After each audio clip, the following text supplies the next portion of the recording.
Hello friends, তো আজ চলে আসলাম একটা বিয়েবাড়ির ছোট্ট মিনি ব্লগ নিয়ে। তো কাল ছিল আমার এই সিজনের প্রথম আর শেষ বিয়েবাড়ি। তাই সেই বিয়েবাড়িতে একটু সাজবো বলে কোনো ত্রুটি রাখিনি, সন্ধ্যাবেলা থেকেই বসে পড়েছিলাম এই শীত মাস্কটা নিয়ে। আর আমি এটা প্রথম অ্যাপ্লাই করেছিলাম, তারপর জামা পরে রেডি হয়ে নিই। এই ড্রেসটাই কালকে আমি পরেছিলাম, কেমন লাগছিল জানাতে ভুলো না।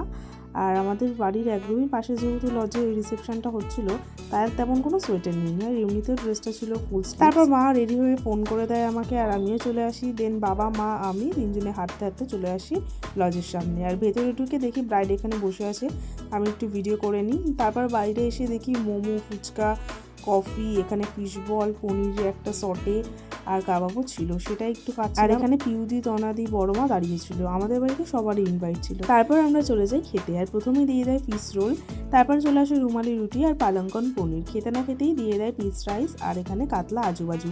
আর কালকের সোস টপার ছিল মটন, সেটা তো দেখে বুঝতেই পারছো কতটা সুন্দর হয়েছিল। অ্যান্ড দেন চলে আসে চাটনি, পাঁপড় ভাজা, এখানে লট চমচম আর একটা সন্দেশ। আর স্টল থেকে নিয়ে নিই আইসক্রিম। আর খাওয়া দাওয়া শেষে এদের তো গল্পই শেষ হচ্ছিল না, তারপর আমি একটু ভিডিও করে নিই বাড়ি আসার পথে।